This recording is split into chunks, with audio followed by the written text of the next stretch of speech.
Group 1 పోస్టులకు సంబంధించి 2 కోట్లు 2 రకాల తీర్పులు. అలాగే ఎప్పటి నుంచో నిరుద్యోగులందరూ యూనివర్సిటీలో కూర్చొని అడుగుతున్నా, ఎక్కడ కూర్చొని అడుగుతున్నా కూడా లేదు, ఎమ్మెల్యేలని, ప్రజాప్రతినిధుల్ని, అధికారుల్ని అందరినీ కలుస్తున్నా కూడా ఎందుకు ప్రభుత్వం నుంచి ఒక రెస్పాన్స్ రావట్లేదు, వాళ్ళకి సంబంధించి నోటిఫికేషన్లు ఎప్పుడు ఇస్తామనే ఒక గ్యారంటీ కూడా ప్రభుత్వం నుంచి ఒక స్పష్టమైన హామీ రావట్లేదు అనేది నిరుద్యోగుల ప్రశ్న. దాంతోపాటు ఇప్పుడు ఈ గ్రూప్ 1 పోస్టులకు సంబంధించి కూడా ఏదైతే నిన్న వచ్చిన కోర్టు తీర్పుకు సంబంధించి ఏం చెప్పదలుచుకున్నారు? మేడం, ఏదో ఒక రకంగా మేము ప్రతిపక్షంలో ఉన్నాం కాబట్టి మేము ఏం మాట్లాడినా చెల్లుతుంది, ఏం చేసినా చెల్లుతుంది. మాకు జవాబుదారీతనం లేదు కాబట్టి మేము ఏమైనా చేస్తాం, అంతేనా? అయితే 2023లో మనకు రిజల్ట్ వచ్చినప్పుడు హరీష్ రావు గారు, కేటీఆర్ గారు ఒక మాట అన్నారు, అధికారం ఉంటే చాలా బాధ్యతలు ఉంటాయి, చాలా విషయాలకు అకౌంటబిలిటీ ఉంటుంది. ఇప్పుడు మాకు ప్రతిపక్షంలో ఉన్నాం కాబట్టి ఇంకా ఎక్కువ పోరాటం చేస్తాము, మేము మా తడాకా చూపిస్తాము అన్నారు. అంటే తడాకా చూపిస్తామంటే మేమేమనుకున్నామంటే ఏమన్నా ప్రజాక్షేత్రంలోకి వెళ్ళి ప్రజాపక్షమే కొట్లాడతారేమో అనుకున్నాం, కానీ ఇట్లా చేస్తారని మేము అనుకోలేదు. ఇప్పుడు మీరు ఏంది, లైమ్ లైట్లో ఉండడానికి ఏదో ఒక సందర్భం కావాలి. దాన్ని ప్రజల్ని, సమాజాన్ని, తెలంగాణ రాష్ట్రాన్ని మీ ఇష్టం వచ్చినా తప్పుదోవ పట్టిస్తారా? నాకు అర్థం కాదు ఏంటో. ఇప్పుడు వేగంగా జరిగితేనేమో ట్రాన్స్పరెన్సీ లేదు, ఎట్లా జరుగుతుంది ఎట్లా అని మీరు అంటున్నారు. సరే, కొంచెం సేపటికి ఒకలాగా మాట్లాడదాం. ఇదే తీర్పు, నిన్న ఇచ్చిన తీర్పు, లాస్ట్ టైం ఇచ్చిన తీర్పునే మేము సమర్థిస్తున్నాము, అట్లానే ముందుకెళ్ళాలి, రీఎవాల్యుయేషనే పెట్టాలి, లేదా మళ్ళీ ఎగ్జామ్ కండక్ట్ చేయాలని కనుక తీర్పిచ్చింటే మీ వ్యాఖ్యలు ఏముంటుండే? న్యాయం గెలిచింది, ధర్మం గెలిచింది, మేం గెలిచినాం, బీఆర్ఎస్ పార్టీ కొట్లాడింది, నిరుద్యోగులు గెలిచింది. ఎవరు మేడం నిరుద్యోగులు? నాకు ఫస్ట్ ఈ నిరుద్యోగులు అనే దానికి డెఫినేషన్ అన్న చెప్పండి, లేకపోతే ఎవరో వీళ్ళన్నా ప్రజలకు నాకు కూడా చెప్పండి. నిరుద్యోగులు ఎవరు అని డెఫినేషన్ తెలియాలంటే కోదండరామ్ గారిని అడగండి, బల్మూరి వెంకట్ గారిని అడగండి, ఎందుకు ఇప్పుడు మీ నోటి నుంచే చెప్పిస్తా. ఇప్పుడు నేను ఇక్కడనే చెప్తా కదా. అయితే ఇప్పుడు తీర్పు వాళ్ళకు అనుకూలంగా వేగంగా, అంటే వీళ్ళ అభ్యర్థులకు వీళ్ళ టైం వేస్ట్ అవ్వద్దు, వీళ్ళకి వేగంగా వీళ్ళకి న్యాయం జరగాలని ప్రభుత్వం కానీ లేదంటే న్యాయ వ్యవస్థ కానీ కొంచెం తొందరగా దీనిపైన త్వరితగతిన స్పందించి త్వరితగతంగా మీకు తీర్పు ఇచ్చేసరికి ఎట్లా జరిగింది అట్లెట్లా జరుగుతుంది, టైం ఇవ్వచ్చు కదా, ఇంకో 15 రోజులు తీసుకోవచ్చు కదా. సరే, 15 రోజుల తర్వాత గిదే తీర్పు వచ్చింది అనుకో, గిజ్ చెప్పేది అప్పుడే చెప్పొచ్చు కదా, గిజ్ చెప్పడానికి 15 రోజులు ఎందుకు తీసుకున్నారు? ఇవే కదా మీ వ్యాఖ్యలు. ఇంతకు మించి మీ వ్యాఖ్యలు పెద్దగా ఏముంటాయి? తొందరగా వస్తేనే ట్రాన్స్పరెన్సీ లేదు, లేటుగా టైం తీసుకొని పూర్తిగా లోతైన స్థాయిలో అధ్యయనం చేసి చేస్తారేమో చిత్తశుద్ధి లేదు. ఆర్గ్యుమెంట్స్ జరగాలి కదా. నిన్న ఓవర్ నైట్ లో ఎట్లా తీర్పు? ఇప్పుడు మీరు ఏమంటున్నారు అంటే మీరు కోర్టునే ప్రశ్న చేస్తున్నారా? ఈ దేశంలో ఉన్నటువంటి అత్యంత న్యాయస్థానాలే మీరు ప్రశ్న అడుగుతున్నారా? ఏమంటారు? ఇప్పుడు మేము ఏమంటున్నాం, మీరన్నా మాట్లాడండి, నేనన్నా మాట్లాడండి, చెప్పండి. ఇప్పుడు మీరు న్యాయస్థానంలో కోర్టు ఇచ్చిన తీర్పు పైనే మీరు ఈరోజు కోర్టునే ప్రశ్న చేస్తున్నారా? నాకు తెలిసిన న్యాయ వ్యవస్థలా జడ్జి గారి ముందుకు వెళ్ళినప్పుడు కనీసం జడ్జి గారిని పూర్తి వెళ్ళడం ప్రశ్న అడగం. ఆ ప్రశ్న కూడా మన అడ్వకేట్ గారి ద్వారానే అడగాలి, లేదంటే ఒక సిస్టంలో అడగాలి. మీరు బయట కూర్చొని ఏడంటే ఆడ అట్లెట్లా వేసిరు ఇట్లెట్లా వేసిరు అంటే మీరు న్యాయ వ్యవస్థనే ప్రశ్న చేస్తారా? అందుకే నేనేమంట, చెప్పేవాడికి అడిగేవాడికి చెప్పేవాడు ఎప్పుడు లోకు అని. మీరు అసలు కోర్టుని ఎట్లా ప్రశ్న అడుగుతారు నాకు అర్థం కాలేదు. అంటే మీ హయాంలో మీకు అనుకూలంగా వస్తేనేమో న్యాయం గెలిచినట్లు, అంటే నేను మీకు అనుకూలంగా అంటే నిరుద్యోగుల గురించి మాట్లాడతలేను, బీఆర్ఎస్ పార్టీకి అనుకూలంగా వస్తేనేమో న్యాయం గెలిచినట్టు, ఒకవేళ అనుకూలంగా రాకపోతే దీంట్లో అవినీతి జరిగినట్లు. మొన్న రాకేష్ రెడ్డి వాళ్ళ బీఆర్ఎస్ పార్టీ ఎమ్మెల్సీ అభ్యర్థి వచ్చి గొంతు తీసుకొని నేనే వేసిన, ఇది నా వల్లనే జరిగింది, నా వల్లనే బ్రేక్ పడ్డది అని పెద్దగా చెప్పుకున్నాడు కదా. మరి ఇప్పుడు చెప్పమని ఈ రోజు కూడా న్యాయం గెలిచింది, సరే ఆ రోజు ఏం జరిగిందో న్యాయమే గెలిచిందని చెప్పానండి. న్యాయం ఎప్పుడు ఒకటేలాగా ఉంటుంది. అయితే న్యాయం ఎప్పుడు ఒకటేలాగుంటే ఒక కోర్టులో ఒక రకమైన తీర్పు, ఇంకో కోర్టులో ఇంకో రకమైన తీర్పు ఎలా వచ్చింది? అయితే ఈ విషయాన్ని మనం ఏం చేయాలంటే మన జ్యుడిషియల్ వ్యవస్థని మొత్తాన్ని ప్రశ్న అడగాలి. ఎందుకంటే ఒక చట్టం తీసుకురావాలి. ఈ కోర్టులో ఇచ్చిన తీర్పు పైన పై కోర్టు తీర్పులకే వెళ్ళకూడదు, ఇంకా సుప్రీంకోర్టు ఉండకూడదు, ఇంకా సుప్రీంకోర్టు అని హైకోర్టు అని ఇట్లాంటివి ఏమి ఉండకూడదు. అంటే నేను ఎందుకు ఆ విషయం అడుగుతున్నా అంటే నిజంగా మనం కోర్టుల తీర్పుని డిస్కస్ చేయాల్సిన చేయకూడదు కూడా చేయకూడదు మనం నిజానికి. అది. కానీ ఎందుకంటే ఇందాక కుమార్ గారు ఒక మాట అన్నారు, ఏదైతే 10 మంది తేడా వచ్చిందో మరి దాని సంగతి ఎందుకు మాట్లాడలేదు అని. ఇప్పుడు ఇంకోటి, ఏమనండి, సింగిల్ బెంచ్ పోయింది కోర్టు కదా వీళ్ళంతా సింగిల్ బెంచ్ కోర్టుకి. కోర్టు దీంట్లో కొన్ని ట్రాన్స్పరెన్సీ లేవు, ఏదైతే తెలుగు మీడియం అభ్యర్థులకు అన్యాయం జరిగింది ఇవన్నీ కొన్ని కోర్టు చేసిందో అవన్నీ ఇక్కడ ఈ కోర్టుకు సంబంధించిన దాంట్లో ఎక్కడ కూడా డిస్కషన్ కి రాలేదు, అయితే అందుకని అడగాల్సి వస్తుంది. అయితే మొన్న కోర్టు కాపీలో కూడా అంటే వీళ్ళందరూ ఎట్లా మాట్లాడారంటే మొన్న కూడా నేను ఒకసారి ఒక ఎఫ్ఐఆర్ అయింది నా మీద అంటే దాన్ని చదివిన తర్వాత ఏం చదివి మీకు ఇక్కడనే ప్రూవ్ చేసిన. వీళ్ళు ఏం చేస్తారంటే హెడ్ లైన్స్ మాత్రమే చదువుతారు, మొత్తం అది కోర్టు ఆర్డర్ మొత్తం చదవరు. ఆ రోజు కూడా కోర్టు ఏమంటే అవినీతి జరిగింది అక్రమాలు జరిగింది ఏం చెప్పలే, ఓన్లీ బెనిఫిట్ ఆఫ్ డౌట్ పెట్టింది జరిగిండొచ్చు. సో ఇట్లాంటి ఆరోపణలు వస్తున్నాయి కాబట్టి ఐదర్ రీవాల్యుయేషన్ అన్న చేయండి లేదా ఎగ్జామ్ అన్న పెట్టండి which is convenient, you do that. అంటే బెనిఫిట్ ఆఫ్ డౌట్ లేదు. తీర్పు అంటే ఎట్లుంటుంది తెలుసా, ఇది క్యాన్సిల్, మీరు మళ్ళీ ఎగ్జామ్ పెట్టండి, ఇది తీర్పు. దీన్ని రీవాల్యుయేషన్ చేయండి, ఇది తీర్పు. 2 అవకాశాలు ఇచ్చింది అన్నప్పుడు ఏంటంటే ఇట్స్ బెనిఫిట్ ఆఫ్ డౌట్ కింద చెప్పింది. దాన్నే పైకి వెళ్ళినప్పుడు ఏంది అంటే కూలంకషంగా ఇవి yes you can go ahead అని కోర్టు చెప్పింది. కానీ మీరు కావాలి అనుకుంటే మీరు మీరు మీరు ఎప్పుడు కూడా ఒక తీర్పు ఇచ్చిన తర్వాత ఆ తీర్పుకు కట్టుబడి ఉండాలి, ఇంకా అంతే. అది మాకు అనుకూలం ఉన్నా మీకు అనుకూలం ఉన్నా ఎవరికి అనుకూలం ఉన్నా నచ్చకపోయినా చేయాల్సిందే. ఇప్పుడు ఒక కేసులో జగన్మోహన్ రెడ్డి గారిని అవినీతి పరుడని ఒక దగ్గర చెప్పారు, కాదని చెప్పారు ఇంకో దగ్గర, మరి కట్టుబడి ఉండాలి. గంతే ఏ కేసులో అయినా ఒక్కసారి న్యాయ తీర్పు ఒక బెంచ్ దగ్గరికి వెళ్ళి ఫైనల్ జడ్జిమెంట్ వచ్చిన తర్వాత ఇంకా కట్టుబడాల్సిందే మనము. నాకు అన్యాయం జరిగింది కాబట్టి తీర్పు మంచిది కాదని, నాకు న్యాయం జరిగింది కాబట్టి తీర్పు మంచిదని ఇంకా లేదు. ఇట్లా ఇది మన దేశ వ్యవస్థలో లేదు. అయితే బీఆర్ఎస్ పార్టీ ఆఫీసు మాది జనతా గ్యారేజ్ అని అన్నారు. అయితే ఈ జనతా గ్యారేజ్ స్టోరీ గతంలో చెప్పి ఇప్పుడు కూడా చిన్నగా చెప్తా. ఏంటి ఆ సినిమాల ఫాదర్ హీరో, కొడుకే విలను. గీడ కూడా గదే జరిగింది నిరుద్యోగుల విషయంలో. నిరుద్యోగుల పాలిట విలన్ ఎవరంటే కల్వకుంట్ల తారక రామారావు గారే. ఏమన్నాడు ఆయన? అందుకనే కూడా వాళ్ళని దింపింది, అందుకనే వాళ్ళని దింపింది. దిప్పుడు ఏమైంది ఇప్పుడు మళ్ళా?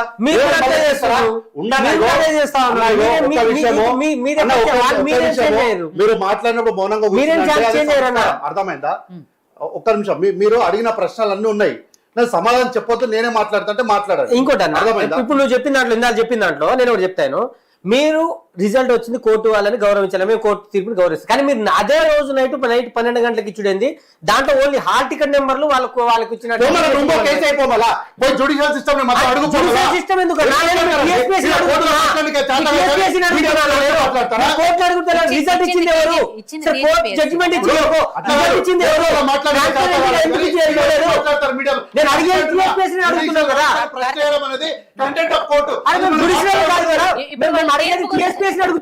గురించి అడగట్లేదు, తీర్పు వచ్చిన తర్వాత టీజీపీఎస్సీ అర్ధరాత్రి క్లారిటీ లేదు కదా మీరు ఇచ్చిన రిజల్ట్. హాల్ టికెట్ ఇచ్చిన వాళ్ళు ఏ పోస్ట్ సెలెక్ట్ అయినా ఇచ్చారు. తొందరగా చేస్తే ట్రాన్స్పరెన్సీ లేదు. జియో నెంబర్ 29 కూడా నడుస్తుంది కదా, నడుస్తుంది. జియో నెంబర్ 29 కేసు నడుస్తుంది.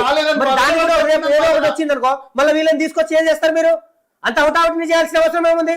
జియో నెంబర్ 29 తీసుకొచ్చి ఇవాళ ఎస్సీ ఎస్టీ బీసీ మరి ఈడబ్ల్యూఎస్ వాళ్ళ విద్యార్థులు నాశనం చేసింది మీరే కదా. క్లారిటీ లేదు. క్లారిటీ ఎందుకు లేదు మేడం? గ్రూప్ 1 లో జియో నెంబర్ 29 తీసుకొచ్చి విద్యార్థులకు ఎస్సీ ఎస్టీ బీసీ విద్యార్థులకు అన్యాయం చేసింది మీ కాంగ్రెస్ ప్రభుత్వం కాదా? జియో నెంబర్ 55 జియో నెంబర్ 29 సరే ఒక్క నిమిషం కుమార్. గ్రూప్ గురించి మాట్లాడమంటే ఇచ్చిన 15 నిమిషాల్లో భాషను అంతా డిఎస్సీ గురించి చెప్పిండు. క్లారిటీ లేదు. ఇది గ్రూప్సే కదా జియో నెంబర్ 29 అనేది. మాట్లాడిందంతా డిఎస్సీ గురించి మాట్లాడిన తర్వాత మళ్ళీ గ్రూప్స్ అంటున్నారు, వారికి క్లారిటీ లేదు. మేడం గారు అడిగింది అన్ని కలిపి అడిగింది కాబట్టి నాకు అన్ని అవకాశాలు వచ్చి అన్ని మాట్లాడినాం. నేను ఆయన్ని గ్రూప్స్ అడిగాను, అట్లా డిఎస్సీ కూడా అడిగాను. ఆయన స్పెషల్లీ డిఎస్పీ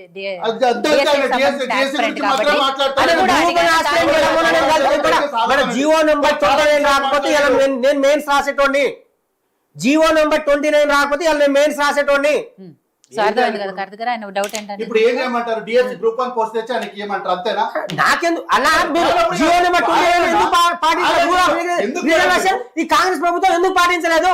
జియో నెంబర్ 29 తీసుకురావాలన్నా మతలబ్ ఏంది మీద? మీరు చెప్పండి దానికి సమాధానం. కార్తిక్ గారు ఏమంటారు అంటే, ఇప్పుడు కోర్టు తీర్పును మీరు తప్పుపడుతున్నారా లేదా కోర్టు తీర్పుని నేను తప్పుపడతలేను మేడం. ఫస్ట్ ఆఫ్ ఆల్ ఇప్పుడు అదే రోజు నైట్ తప్పులు పట్టుకుంటూనే ఉంటారు మేడం నేనేమన్నా అదే రోజు నైట్ టీఎస్పీఎస్సీ రిజల్ట్ ఇవ్వడానికి కారణం ఏంటి? ఓవర్ నైట్ లో ఇవ్వాల్సిన కారణం ఏంటి? అందులో ఏ రిజర్వేషన్ కి ఏ క్యాండిడేట్ సెలెక్ట్ అయిందో కూడా లేదు. దాంట్లో లోకల్ నాన్ లోకల్ అనేది మెన్షన్ లేదు. హాల్ టికెట్ ఇచ్చిరు, వాళ్ళకి ఏం పోస్టులు కేటాయించారు అది ఇచ్చిరు. దాని వల్ల రేపు జియో నెంబర్ 29 నడుస్తూనే ఉంది. మళ్ళీ ఇష్యూస్ వస్తాయి కదా, అప్పుడు ఏం చేస్తారు అని అడుగుతున్నారు కార్తిక్ గారు. మళ్ళీ అప్పుడు వాళ్ళకి వచ్చి జాబ్ వచ్చిన వాళ్ళకి సమాధానం ఏం చెప్తారు? మరి మాట్లాడడం వల్ల మనం ఏదో గొప్ప అని ఫీల్ అయితే లొడలొడైంది మేడం, లొడలొడైంది. ముందుగా మాట్లాడుతున్నాం కదా మేము. ఒకటే పాయింట్ చెప్పేసరికి వాళ్ళు లేచి మాట్లాడుతున్నారు. ఏం సంస్కారం చర్చల వారికి అంత హుటాహుటిని చేయడంలో ఎందుకు? ఈ ప్రభుత్వం ఎందుకు భయపడుతుంది నిరుద్యోగుల గురించి? నోటిఫికేషన్ ఉద్యోగాలు ఏం చెప్తారంటే అసలు ఫస్ట్ మీ సంస్థ కరెక్ట్ పని చేస్తుందా లేదా గ్రహించండి. కనీసము మనం ఎదుటి వాళ్ళు మాట్లాడేటప్పుడు వినాలే పూర్తిగానే. బేసిక్ అనేది తెలియదు. ఏం ఉపాధ్యాయులకు ఏం చదువు చెప్తారు? విద్యా వ్యవస్థను కూలీ చేస్తున్నారు మేడం, సర్వనాశనం చేస్తున్నారు. తెలంగాణ రాష్ట్రంలో దాదాపు తెలంగాణ కొట్లాడి చేస్తుంది విద్యార్థులు అయితే ఆ విద్యా వ్యవస్థను సర్వనాశనం చేస్తున్నారు. వినండి సార్, వినండి. మీరు దయచేసి ఓపికగా 2 నిమిషాలు వినండి. మీరు మాట్లాడినప్పుడు మౌనంగా మీరు మాట్లాడినప్పుడు వినలే. వాళ్ళు 2 సంవత్సరాల నుంచి ఓపికగానే ఉంటున్నారు, అది వేరే విషయం. వినలే. మేము 10 ఏళ్ల నుంచి ఓపికతో ఉన్నాం. మరి అట్లా అంటే 12 ఏళ్ల నుంచి ఉంటున్నాం. 12 కాదు, వాళ్ళు 10 ఏళ్ళు, మీరు 2 ఏళ్ళు, మొత్తం 12 ఏళ్ల నుంచి 12 ఏళ్ల నుంచి ఓకే. ఒక్క నిమిషం 15 ఏళ్ల నుంచి ఇంకా తెలంగాణ మూమెంట్ అది అదొక 3 ఏళ్ళు. ఒక్క నిమిషం. వారు ఎంత సబ్జెక్ట్ డిబేట్ చేయాలనుకున్నా నేను డిబేట్ చేయను. వారు ఎంతసేపు లాగితే నేను నా సబ్జెక్ట్ చెప్పే వరకు నేను ఉంటాను. నేను వారు మౌనంగా చర్చలో గౌరవించి చర్చలో పాల్గొంటే బాగుంటది. అయితే కల్వకుంట్ల తారక రామారావు గారు 3 నుంచి 5 కోట్లకు అమ్ముకున్నాడని అంటే మిత్రులు ఏమన్నారంటే, లేదు అమ్ముకోలేదు, అట్లా మేము అనలేదు, మా నాయకుడు ఒకళ్ళిద్దరు అన్నారు అని వారు అన్నారు. కొన్ని పోస్టులు అమ్ముకున్నారని అన్నారని అంటున్నారు. అయితే ఒక్క నిమిషం మేడం. గ్రూప్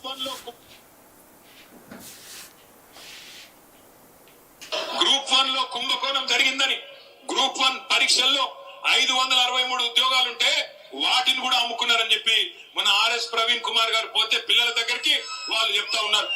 ఒక్కొక్క ఉద్యోగం, డిప్యూటీ కలెక్టర్ ఉద్యోగం 3 కోట్ల రూపాయలకు అమ్ముకొని మొత్తం 563 ఉద్యోగాలంటే దగ్గర 1700 కోట్ల రూపాయలు ఇలా దండుకున్నారు కాంగ్రెస్ నాయకులు.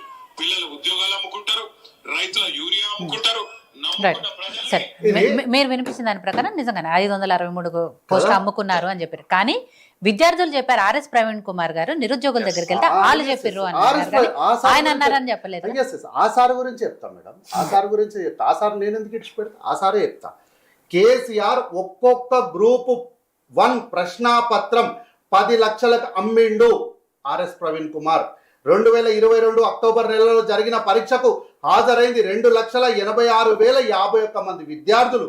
ఇంటూ 10 లక్షలు అంటే 28 60 51 00 000.